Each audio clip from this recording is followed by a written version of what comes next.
The person gets results. Customers like them. They solve the hardest problems. And every meeting gets quieter when they enter. They interrupt. They dismiss. They make sarcasm sound like expertise. The team has learned to bring them finished answers because bringing an early question is too expensive. Leadership knows the pattern, but leadership keeps saying, that is just how they are. They are under pressure. We cannot afford to lose them. Then one day, a good employee leaves, and the exit interview says what the room has known for a year. The problem was not a lack of feedback. The problem was a lack of coaching to a standard. Quick note before we begin. The views shared on Compass to Practice are my personal views and do not reflect those of my employer or any current or former company. I do not share confidential, proprietary, customer-specific, or employer-specific information on this podcast. Welcome to Compass to Practice, where leaders turn intention into behavior.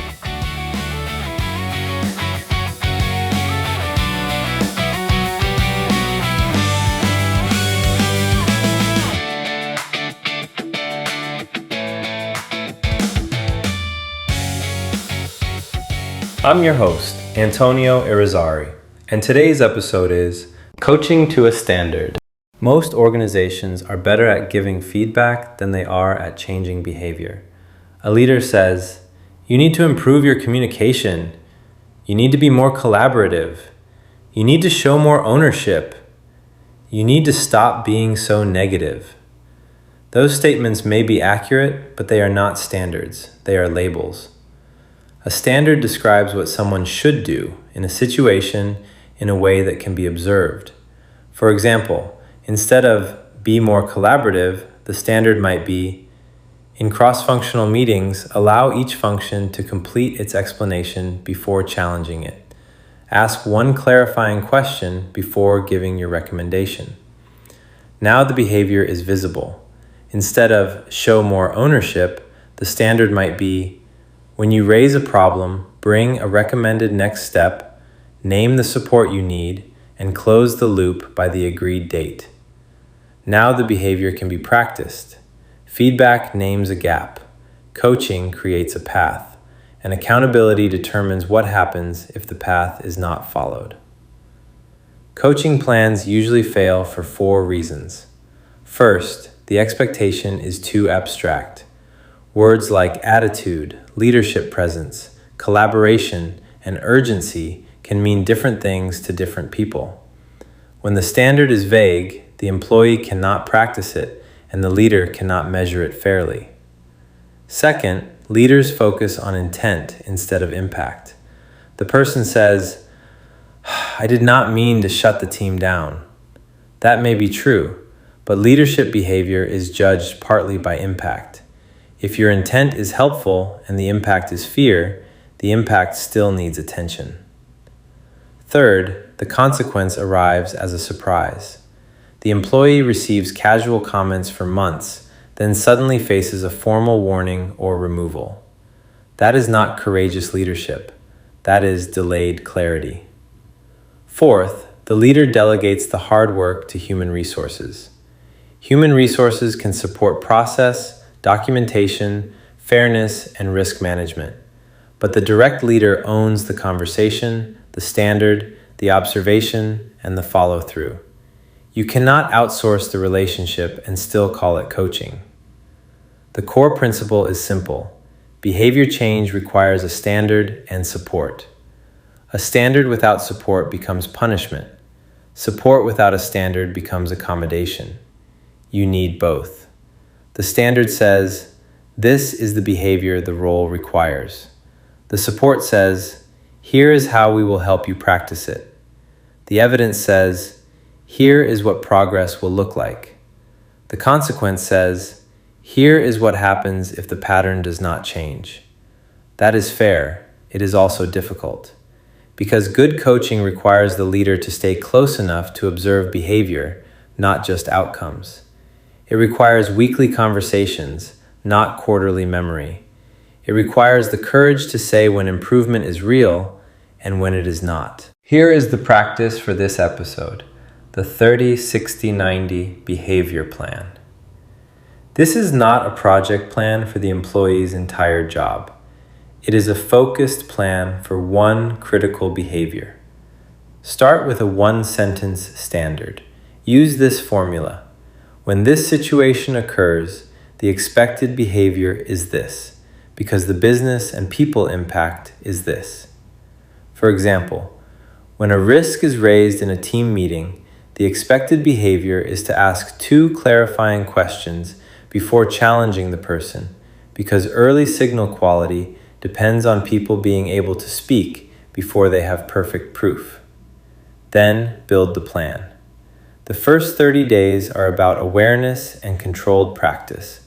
Choose one behavior. Set one weekly observation. Give immediate, specific feedback. At day 30, the person should be able to explain the standard, recognize the trigger, and demonstrate the behavior in normal conditions. The next 30 days, days 31 through 60, are about repetition and feedback from more than one angle. Add a mentor, peer, or trusted observer. Practice the behavior in more difficult conditions. If the issue is interrupting, observe a meeting with disagreement. If the issue is poor escalation, observe how the person handles a risk with incomplete data. If the issue is follow-through, track commitments from meeting to closure. At day 60, the behavior should be showing up with less prompting.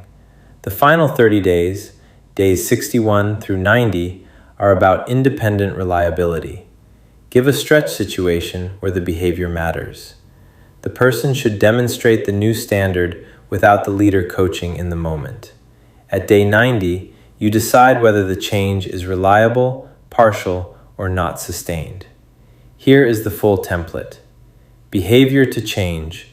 1 observable action. Why it matters. Customer, safety, flow, trust, or team performance. Current evidence. Specific examples, dates, and impact. Expected standard. What good looks like in plain language. 30 days. Awareness, normal condition practice, weekly observation. 60 days.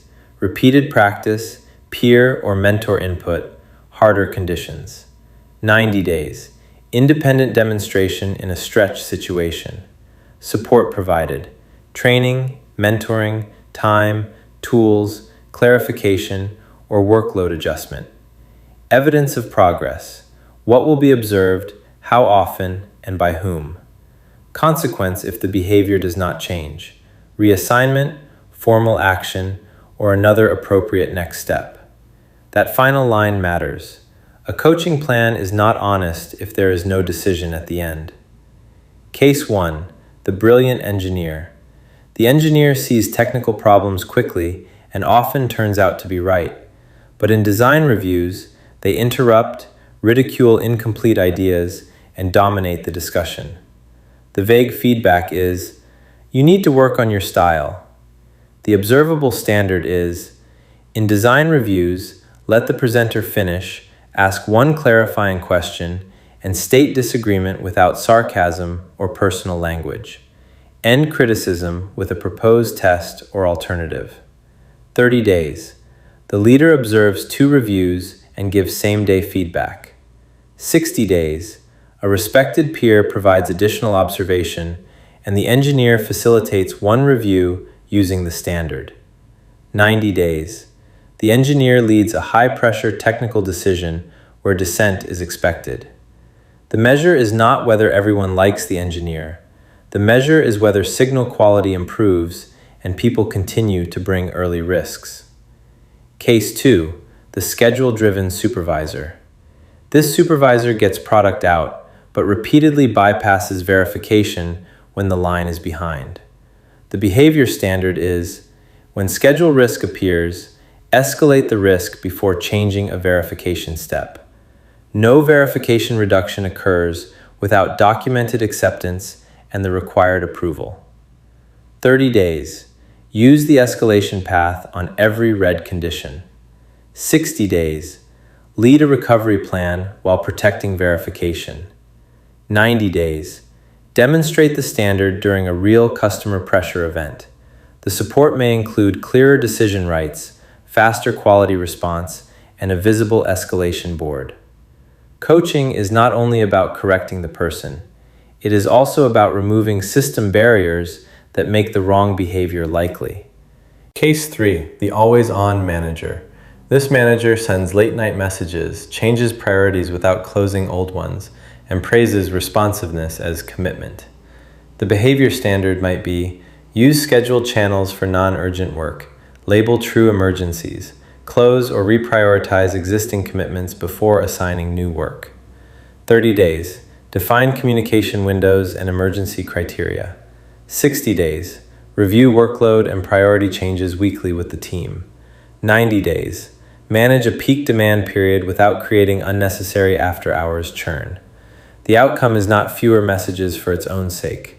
The outcome is clearer priorities, reduced hidden work, and a healthier signal about what is truly urgent. Here is a clean opening you can use. I want to talk about a behavior that is affecting the team and the work. This is not about your value as a person. It is about a standard the role requires. I will be specific about what I have observed, the impact, the behavior expected, the support I will provide, and how we will review progress. I also want your view. Then use care. Context: where and when the pattern occurs. Action: what the person does, observable, not interpreted. Result: the impact on customer, safety, flow, trust, or team performance. Expectation: the new behavior and how it will be practiced. After you speak, ask, what is your view? What makes this behavior difficult? What support would make the new standard more achievable? Listening does not weaken the standard, it improves the plan. Then schedule the first check-in before the conversation ends. No vague promise to follow up later. Ask yourself, what behavior have I been describing with a label instead of a standard? Where have I delayed clarity and created a surprise consequence? What support must I provide if I expect the person to change? Humility helps us examine the system around the behavior. Clarity defines the standard. Courage holds the conversation and the consequence. Empathy protects the dignity of the person while refusing to ignore the impact. Build one 30-60-90 behavior plan this week. One behavior, one standard, one fair path to practice. If this episode helped, follow Compass to Practice and share it with one leader who needs a better way to turn feedback into behavior change. Until next time, turn intention into behavior. Follow me on social media and subscribe to our YouTube channel.